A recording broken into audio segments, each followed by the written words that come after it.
Hi and welcome to Terry Travels and welcome to a very soggy Melbourne. It has been wet and miserable and horrible for days, which is why I haven't got a video out. So what I'm going to do is a driving vlog, and I'm going to tell you why today is a particularly special day in Australian history. So let's get started, let's get on the road, and I'll waffle at you about the dismissal. Okay, as you can see, the weather outside is frightful, and it is the 50th anniversary of the dismissal of the Australian government by the Governor-General. I got a lot of skin in the game for this one because the Prime Minister at the time was Edward Gough Whitlam, the member for Werribee. He had changed Australia entirely in 3 years. He had given women equal pay, he had got Australia out of Vietnam, he had started universal health care. He'd done a ton of different things, all in a short 3-year period. And this pissed off the Tories, because the Liberal Party, Country Party coalition government that had existed since the 1940s up until 1972 thought that they had the right to rule. They thought that they were the chosen, God-anointed rulers of Australia. They weren't. They were just basically a whole bunch of recidivist dinosaurs. And then suddenly Gough comes along and changes Australia for the better, and changes Australia in a way that in particular helped working people. This miffed them because they weren't particularly democratic or egalitarian. And so the Prime Minister's opposite number, the opposition leader at the time, Malcolm Fraser, who owned a big sheep station in the west of Victoria and spoke with a posh voice, collaborated with the Governor-General, who was Queen Elizabeth II's representative in Australia. And then as now, the British royal family are still the heads of state of Australia for reasons known only to Christ knows who. And so Sir John Kerr, the Governor-General, who was a weak man who was fond of the drink, was courted by the opposition. And it was suggested that because there were some difficulties getting legislation through Parliament, that the Governor-General should dismiss the current government and put the minority opposition parties into caretaker government until a new election could be held. This was encouraged by various people, including Charles Windsor, the now King of England, and there are documentations and letters that confirm this, and the Queen as well. They didn't particularly like a left-wing egalitarian government running the only island continent on the planet. And so on this day in 1975, some things happened. The Governor-General basically sacked the elected government of Australia because he was encouraged to buy the opposition and buy the British Crown. This pissed off a lot of us, and there was a big speech that Gough Whitlam made on the steps of Parliament saying, well, may you say God save the Queen, because nothing will save the Governor-General. Gough was an eloquent motherfucker. So the reason I got skin in the game is Gough Whitlam, the member for Werribee, the Prime Minister of Australia, was my local member of Parliament, and I just turned 18 in April of that year. And there was an election very soon afterwards, and I got to vote for the Prime Minister of Australia as my local member of Parliament. And I'd met Gough a couple of times. I did it when I was a kid walking across a park. I said hello to him, and he said hello back and talked to me for a while. I met him again when I went to cast my vote at Liverpool Town Hall in Sydney. So he was a very approachable guy for somebody who was going to, and at one stage became, the Prime Minister of Australia. And any objective measure of Prime Ministers says that Gough was the best Prime Minister of Australia. Fantastic guy, very ably supported by his wife Margaret, They were both very tall people. And so the government of Australia was overthrown by the Liberal Country Party coalition opposition. There was an election held later, and because of the media was on the side of the opposition, the Malcolm Fraser and the Liberal Party Country Party coalition government became government because they got in. But many of us still maintain the rage and still really are pissed off with the fact that an opposition leader, aided by the Governor General and the royal family of England, could overthrow a duly elected Australian government. There are also other people who had their fingers in the pies. The CIA was involved. The American government found it more easy to deal with a conservative Australian government, and they were also pretty pissed off that Australia had withdrawn our troops from Vietnam, though at the time America got thrown out of Vietnam as well, but they were still pissed off by it. It was just the way they were and are. So this is the 50th anniversary, and there's a lot of stuff in the media about it at the moment, and there's also the Prime Minister of Australia, Anthony Albanese, has basically underlined the fact that the Australian government was overthrown by various grey eminences supporting Malcolm Fraser and the opposition. Needless to say, the current Australian government is a Labor Party government, and though it is not entirely without flaws, it's still a lot better than the opposition. And the opposition is dying because, here's the thing, conservative politics in Australia is going in a weird way, because most of the people who voted for the Liberal Party, and now it's not called the Country Party anymore. The Country Party has now become the National Party, and so there's a Liberal National Party coalition opposition in Australia. The coalition is dying in the arse as far as the number of members of parliament they have, and as far as their popular support's concerned, because, surprise, surprise, the older conservative people are dying out. The voter base for conservative politics in Australia is either dying out or it's being sucked up by even worse political parties like Pauline Hanson's One Nation and Clive Palmer's various political parties. So the Australian government, now a Labor government run by Anthony Albanese, just got voted in with an increased majority, the biggest majority in the history of Labor wins in Parliament.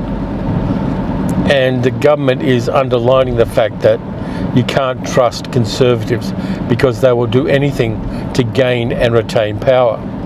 And 50 years ago, that was proven by the acts that happened in Canberra. There was a lot of disruption after this occurred. There were strikes, there were calls for revolution, there were calls for overthrowing the caretaker government of Malcolm Fraser. But being Australia, we knew we didn't want to rip the country apart, and so they trusted the process. Australia has had alternating Conservative and Labor Party coalition, sometimes governments, ever since then. But those of us who remember it really were angry that the government was overthrown at the time. I even remember where I was when I heard about it. I took a train into Sydney City from Liverpool, where I lived, and I got off the train at Central, and there's a ramp that went down to Eddy Avenue, and there were, at the time, newspapers were still a thing, so there were newspaper headlines at the newsstands saying that the government had been overthrown by the Conservatives.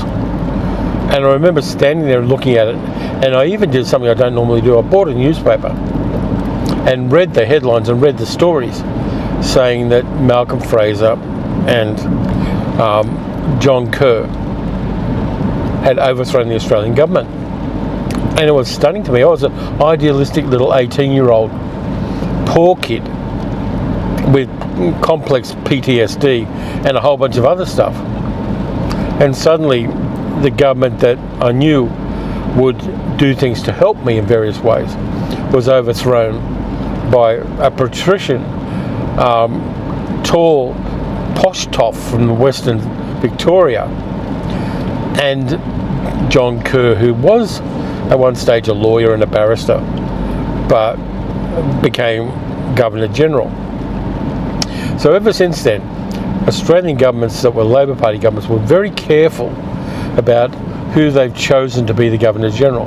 We did have a referendum on becoming a republic and getting rid of the British Royals entirely, but the conservative media overthrew that by doing what the conservative media does when it doesn't like a policy, lying its guts out.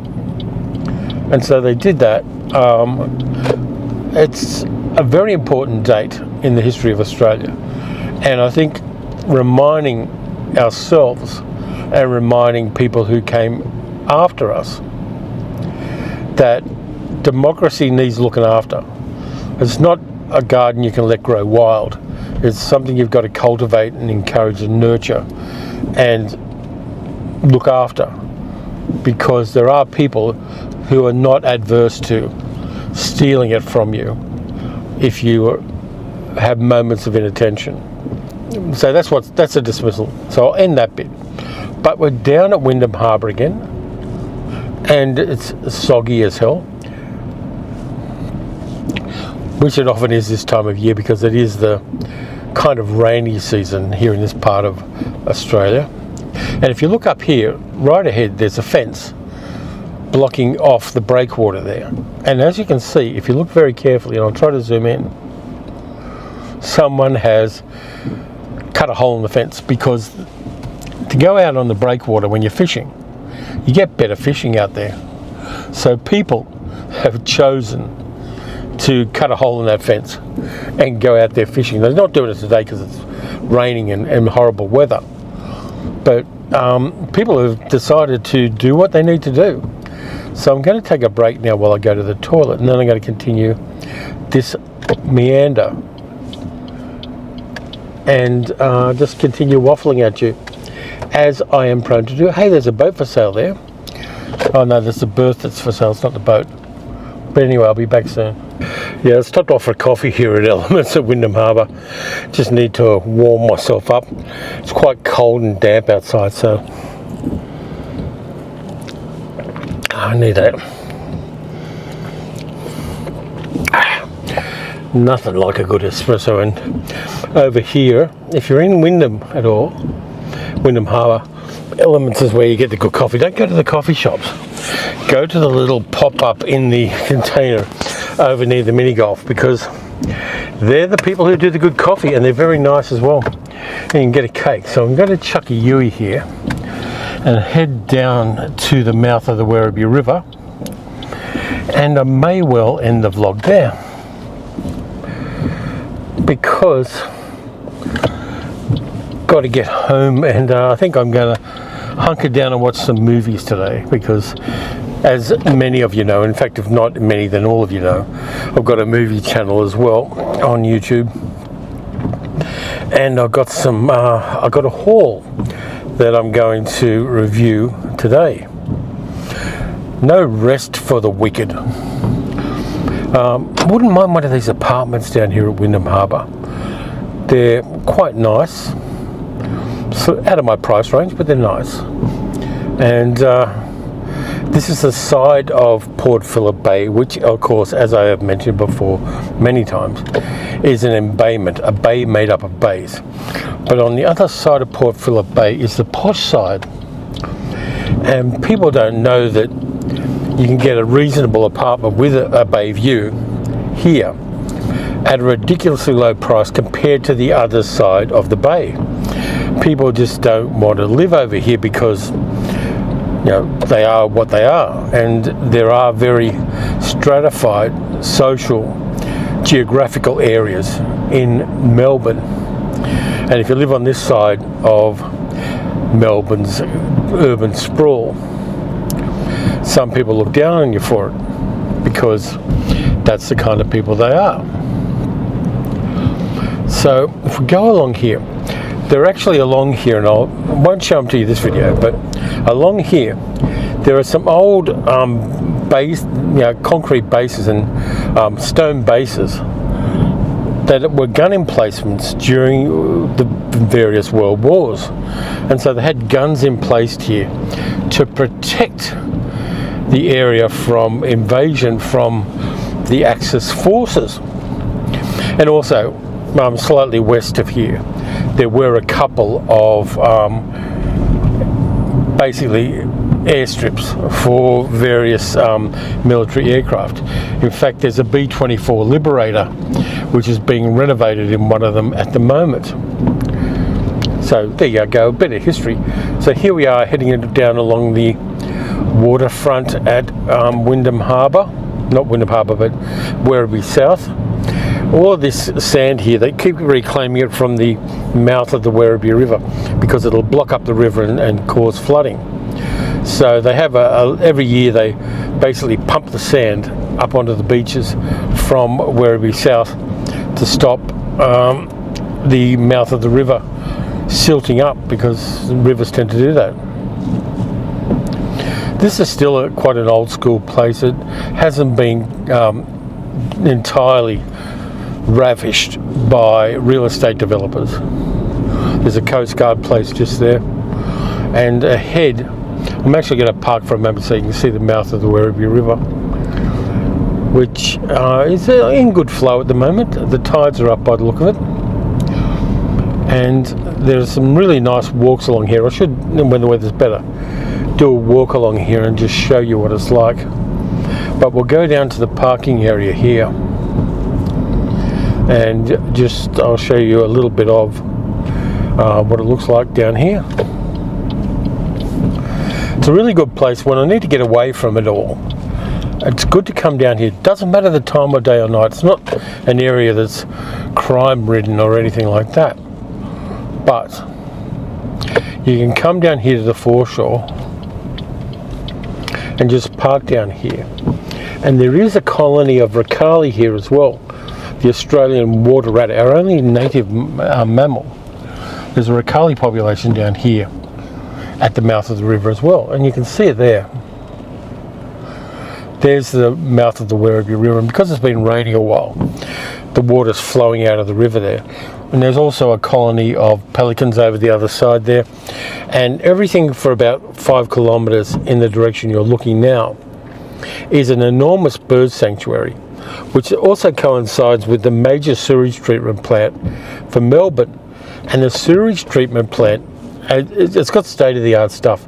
It cleans up everything wonderfully, and there's tons of water that flows through it, and that water in the wetlands encourages bird life, and so there are tons and tons of birds there. It's an incredibly rich environment which has been maintained by just doing waste treatment in the right way. So I'm going to back up now that I've shown you that. Let's see, do a reverse, and we'll head around to K Road Cliffs, and I'll end this vlog with something eloquent, if I can manage something eloquent in this kind of weather. I'll go down to the boat ramps and just show you around the boat ramps before I chuck a Yui.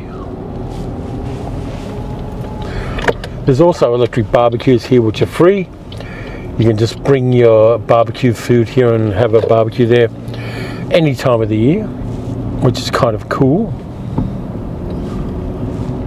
And there are no boats out because nobody wants to go out in this weather. It's a Tuesday as well, so it's a weekday, it's a work day.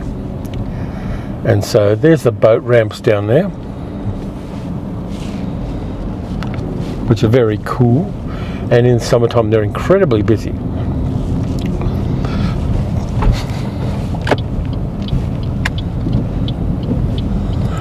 But right now, nothing here.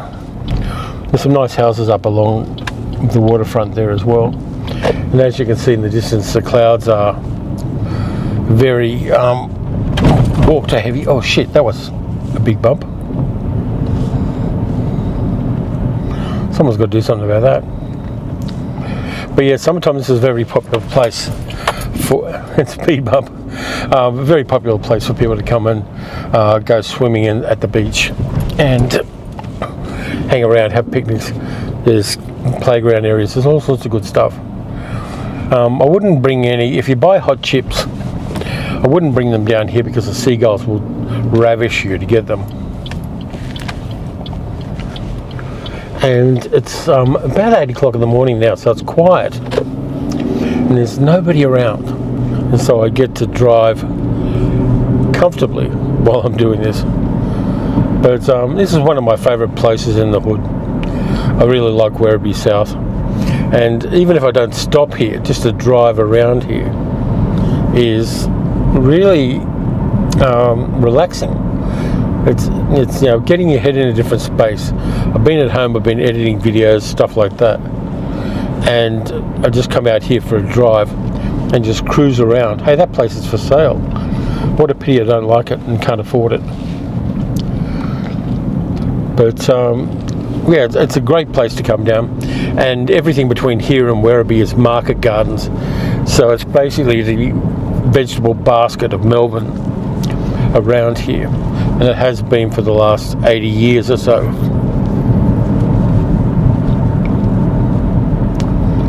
I keep wanting, if I had money, I'd buy this old shop here on the left and turn it into a groovy house, or even into a little cinema. That'd be a nice idea. If someone wants to give me a few $1 million, I'll turn that into a cinema.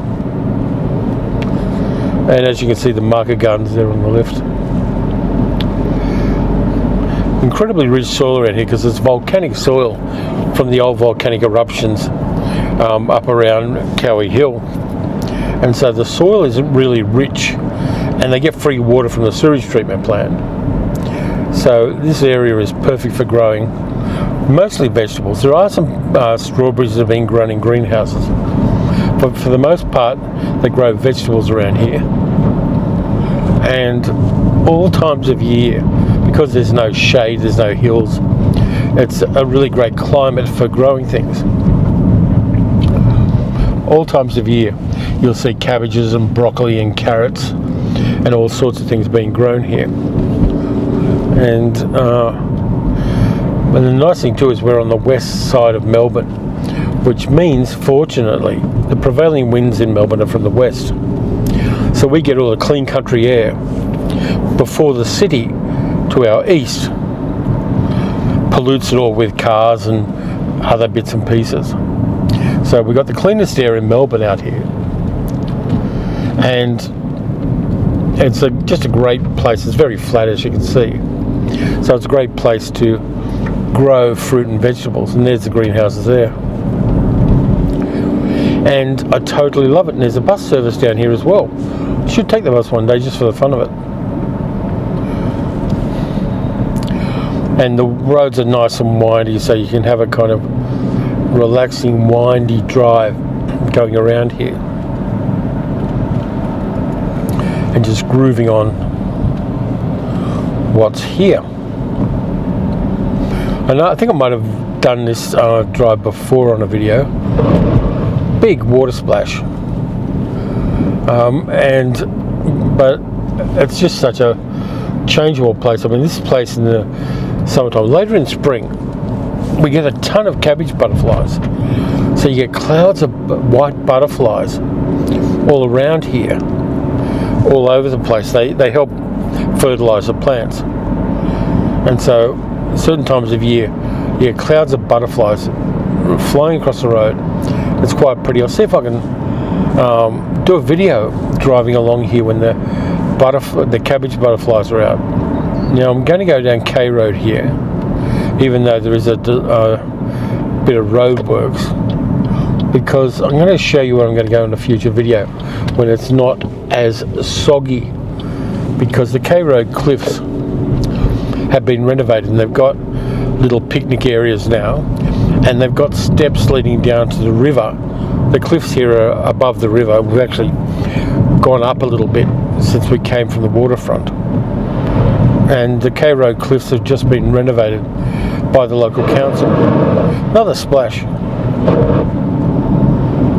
and I want to do a video there because I haven't actually been down along the cliffside, and if I'm correct, when you walk along the cliffside you can see a black layer in the cliffs where the volcanoes erupted about 12,000 years ago and put a layer of dark scoria into the soil out here, which is one of the reasons why it's such a rich volcanic soil. I think they're growing carrots over there on the side there. So we're heading down K Road now. They're doing some road works here because they need to. The roads are very bumpy and they need some maintenance.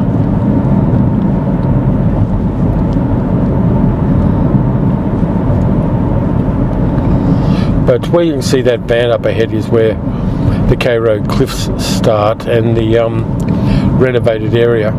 I'll try to drive fairly slowly past it so you can take a look. But we will do a video in the future where I'll walk along here and take the path down to the shore of the river. Even the parking here is much better. I think that's the path down there. And you can see a little bit of the cliffs up ahead. So I'm looking forward to doing that because I haven't done it before. And if we go further upriver here, you get to the zoo, which we've done before in a video. See, there's even seating area here as well, looking at the cliffs. And now we're getting to the rough bit of the road, so it's probably the place where I need to end this video as I pay attention to the rough and slippery surface I'm driving across. So thanks for coming along for this one and listening to the story of the Dismissal. You can find out a lot more of it on Wikipedia if you just type in the Dismissal. There's a lot of information about it there. But for me it's lived history, and a lot of people I know are still pissed off 50 years later with the dismissal of the Whitlam government, which did so much to help Australia become a 21st century country 25 years ahead of time. So thanks a lot for watching. If you enjoyed this video, please like, subscribe, hit the notification bell, call somebody to dig me out of this pit I'm in. You can also support the channel by going to my Patreon at patreon.com/TerryTalksMovies. I'll be back soon with another video. Hopefully the weather will be better, and I'm very glad I got a four-wheel drive car. Until then, look after yourselves, have some fun, go on adventures large or small, and travel well.